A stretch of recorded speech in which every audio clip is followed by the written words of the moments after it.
Fala pessoal, tudo bem?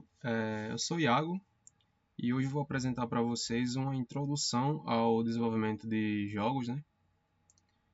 Bom, quando a gente fala de jogos, muita gente assim já pensa apenas na parte de jogar, né? Na parte da diversão, nos gráficos ou na história.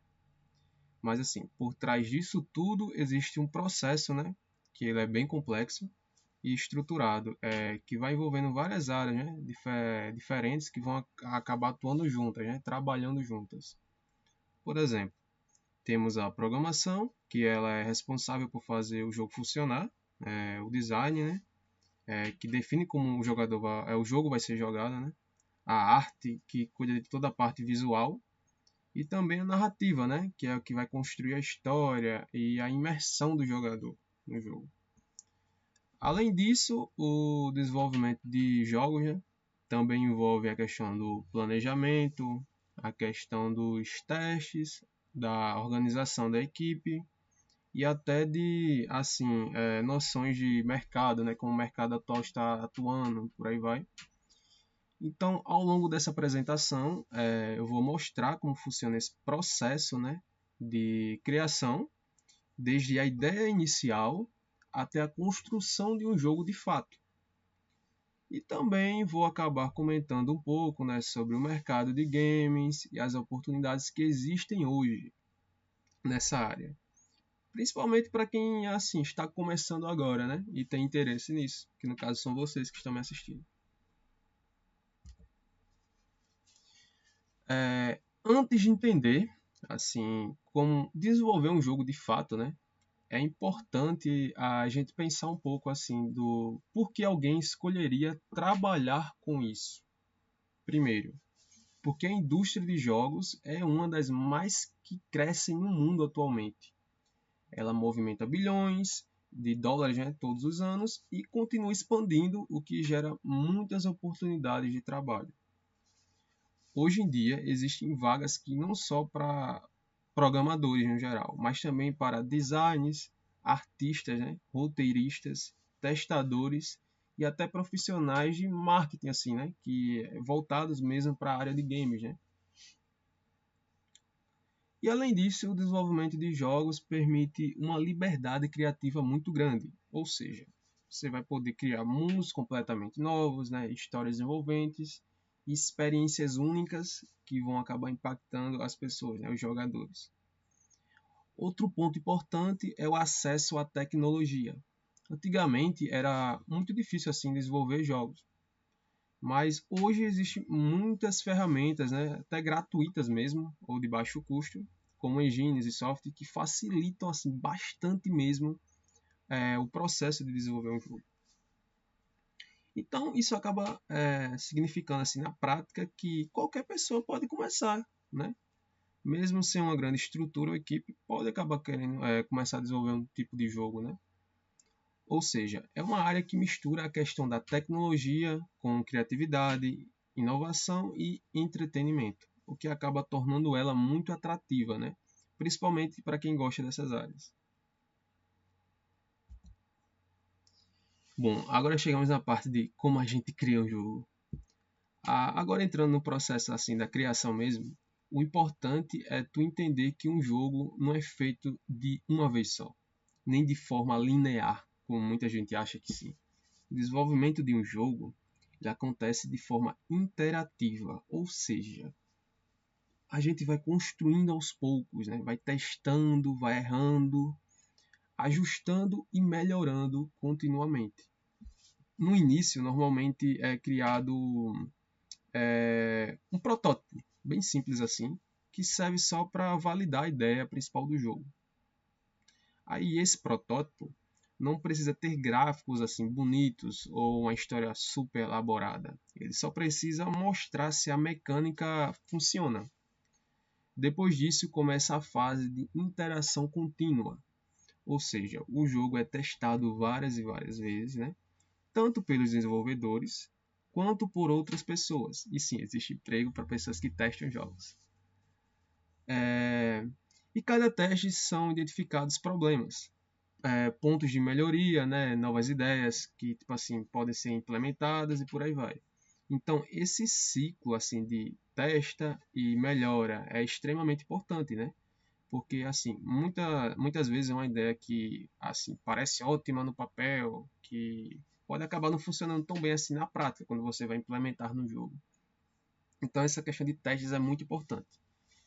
E basicamente é isso. O desenvolvimento de jogos é muito baseado na questão de tentativa e erro, né? Sempre buscando evoluir o projeto aos poucos, né?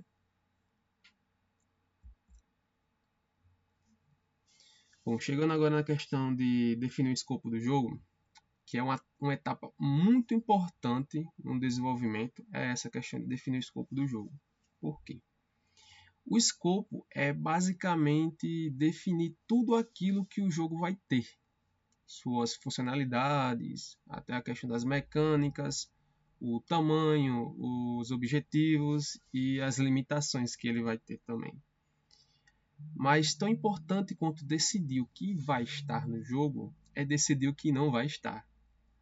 Então, isso é porque é muito comum, principalmente para iniciantes, né, querer fazer tipo um jogo muito grande, com muitas mecânicas, aqueles gráficos super complexos e com várias funcionalidades. Mas o problema em si é que isso acaba tornando o projeto difícil de gerenciar, né? E até assim meio que impossível de concluir.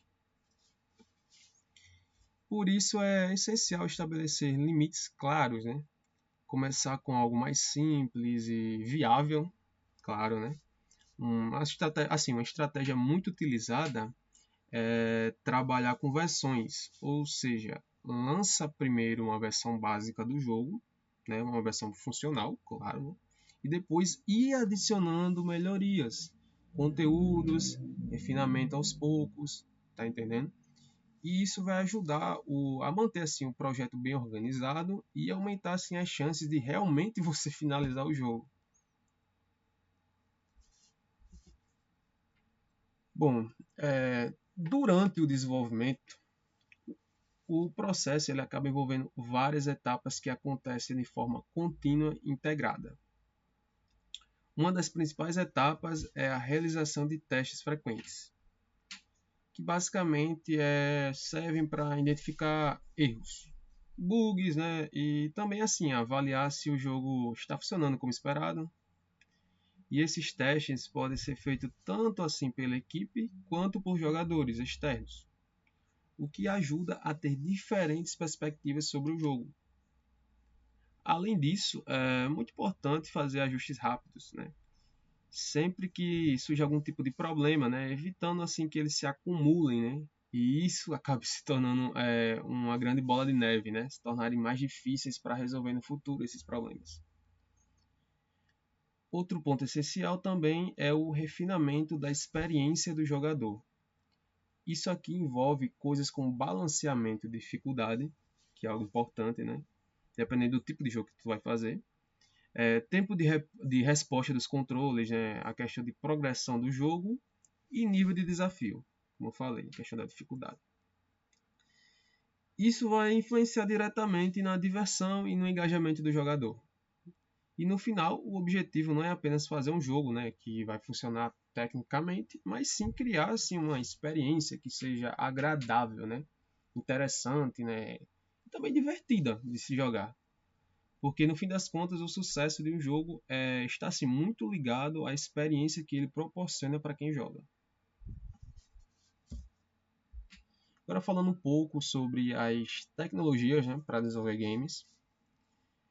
Dessas assim, tecnologias utilizadas no desenvolvimento de jogos, hoje em dia a gente não precisa mais criar assim, tudo do zero, como acontecia antigamente. Porque existiam ferramentas chamadas engines, né, hoje em dia, que facilitam assim, muito mesmo todo o processo de desenvolvimento. Essas engines já trazem assim vários sistemas prontos, como física, renderização gráfica, iluminação, questão de colisão e até inteligência artificial básica. As mais conhecidas, acho que alguns de vocês que estão assistindo esse vídeo já devem conhecer elas também, né, que são a Unity e a Unreal Engine, que são amplamente utilizadas tanto por desenvolvedores independentes quanto por grandes empresas da indústria. Além das engines, né, também existem ferramentas específicas para a criação de conteúdo, como softwares de modelagem, né, 3D, animação, edição de imagem, design de interface, por aí vai. Por exemplo, artistas eles utilizam essas ferramentas para criar personagens, né, tipo cenários, animações e todos os elementos visuais que vão estar dentro do jogo, né?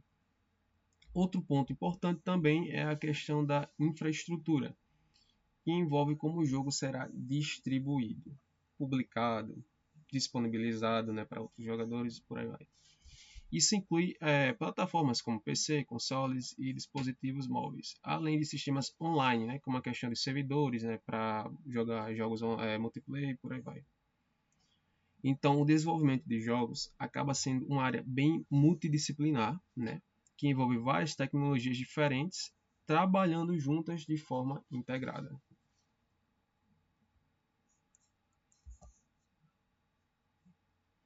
Bom, falando agora do contexto do Brasil e a indústria de jogos, né?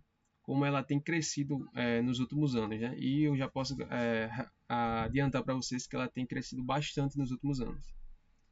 Porque cada vez mais vem crescendo, né, o número de estúdios independentes, né, que vem surgindo, desenvolvendo assim jogos criativos, inovadores, e em alguns casos até alcançando assim um reconhecimento internacional. Mesmo não sendo tão forte quanto em países como Estados Unidos ou Japão, o mercado brasileiro assim tem mostrado um crescimento consistente e cheio de potencial. Claro, né, que ainda existem desafios como a falta de investimento, financiamento e incentivo em alguns casos. Mas mesmo assim existem muitas oportunidades, né, principalmente para quem está começando ou quem entra assim na área, né, de forma independente. Além disso, existem vários eventos, né, comunidades e iniciativas que ajudam assim muito no aprendizado e na troca de experiências. Um exemplo disso são as Game Jams, né, que são eventos onde as pessoas se reúnem, né, para desenvolver jogos em um curto período de tempo, às vezes em 24 horas, 48 horas e por aí vai. Essas experiências são muito importantes, porque ajudam a desenvolver habilidades práticas, trabalho em equipe, criatividade, sob pressão e por aí vai. Ou seja, mesmo sem muitos recursos, hoje já é totalmente possível entrar na área, né? Aprender e começar a desenvolver seus próprios jogos.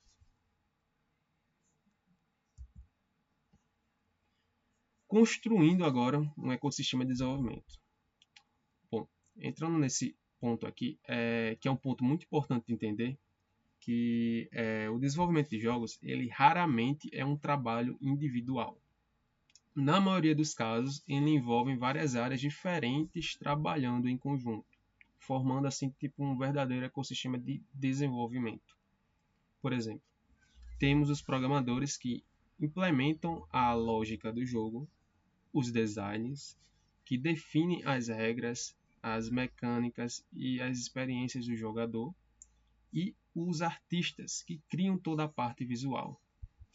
E além disso, também temos profissionais de áudio, né, que cuidam da trilha sonora, efeitos sonoros e ambientação, que são assim essenciais para a imersão do jogador. Outra área muito importante de testes é conhecida como QA, que é responsável por identificar bugs, né, erros e assim garantir que o jogo esteja funcionando corretamente antes de ser lançado. E depois que o jogo está pronto, aí sim, ainda existem algumas etapas, por exemplo, a etapa da publicação e de divulgação, né? Que é fundamental para que assim o jogo acabe chegando até o público e tenha visibilidade, né? Isso também tudo envolve a questão de marketing, né? Redes sociais, plataformas digitais e estratégias de lançamento. Então, assim, quando a gente fala de desenvolvimento de jogos, a gente está falando de um trabalho colaborativo, onde várias pessoas se complementam para criar um produto final. Bom, agora vamos falar sobre o GDD. Depois de entender todo esse processo de criação, surge uma necessidade muito importante: organizar todas as ideias de forma clara. E é exatamente isso que é aqui que entra o GDD, né? Que significa Game Design Document. Que o GDD basicamente é um documento que descreve todos os aspectos do jogo antes e durante o desenvolvimento. Nele, a gente vai definir coisas como as mecânicas principais, a história, os objetivos do jogador, o estilo visual, os personagens e até aspectos técnicos do jogo. Ele basicamente funciona como um guia para a equipe toda, né? Ajudando assim a manter o foco e meio que garantindo que todos estejam seguindo a mesma direção, né? Que como é um trabalho coletivo, tem que ter muita atenção nesse quesito. Além disso, o GDD também facilita muito a comunicação entre membros de equipe, evitando assim mal entendidos e retrabalho, né? E é como se fosse o plano do jogo, onde tudo é pensado antes de ser implementado e basicamente é isso, né? E claro, ele pode ser atualizado ao longo do desenvolvimento, conforme assim o projeto evolui. Bom, pessoal, então para finalizar, a gente viu que o desenvolvimento de jogos envolve muito mais do que apenas programar, né? É basicamente um processo bem complexo, né? Que passa por várias etapas, desde a ideia inicial, planejamento, prototipagem, desenvolvimento, testes e até a publicação do jogo. Também vimos a importância, né, de definir bem o escopo, né? Planejar corretamente e utilizar as ferramentas adequadas, né, para assim facilitar o processo. Além disso, também entendemos um pouco do que é a área multidisciplinar que envolve diferentes profissionais trabalhando juntos. E por fim, que o mercado gaming é uma área cheia de oportunidades, principalmente para quem gosta de tecnologia, né, que é criatividade e inovação. E hoje em dia, com as ferramentas disponíveis que nós temos, né, contato, qualquer pessoa pode começar a aprender e desenvolver seus próprios projetos. Então, obrigado pela atenção de vocês. Se tiver alguma dúvida, quiser comentar algo, compartilhar alguma experiência, né, podem ficar totalmente à vontade nos comentários.